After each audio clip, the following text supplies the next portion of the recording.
Flash spécial, l'Afrique vient de vivre quelque chose qui va encore vous choquer. Alors si vous ne voulez manquer aucune information, cliquez sur s'abonner et suivez attentivement cette vidéo.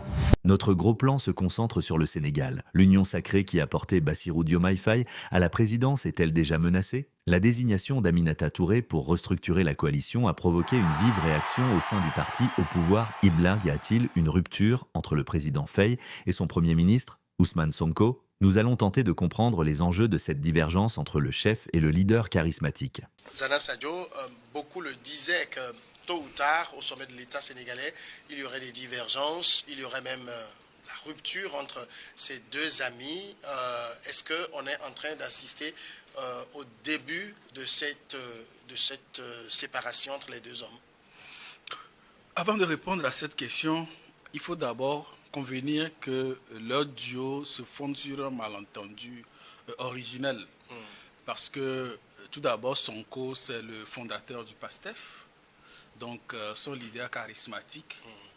Et Diomaye Faye, c'est un technicien, un des loyaux, donc un idéologue, si on peut le dire. Donc déjà, il y a un certain clivage.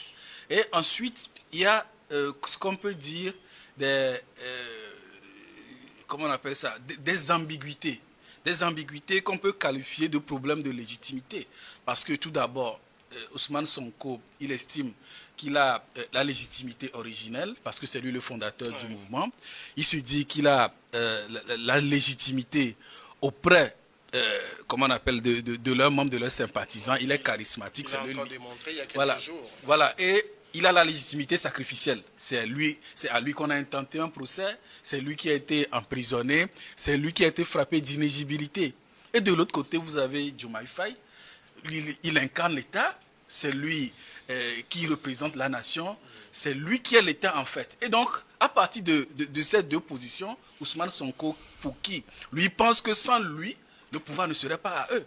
Et Diomaye Faye, pour lui, l'État doit être conduit de façon neutre, indépendamment du PASTEF, et au-dessus de là, mais elle est une neutralité institutionnelle. Donc, en fait, c'est le conflit qu'il y a entre les deux. Donc, je pense que dès le départ, comme beaucoup de gens l'avaient prédit, c'était prévisible. C'était prévisible, ce malentendu. Bon, maintenant, dans le classique, c'est l'affrontement entre le chef et le leader. Le chef, lui, qui a l'autorité officielle, qui a la légitimité institutionnelle, et le leader charismatique, qui a les militants en main.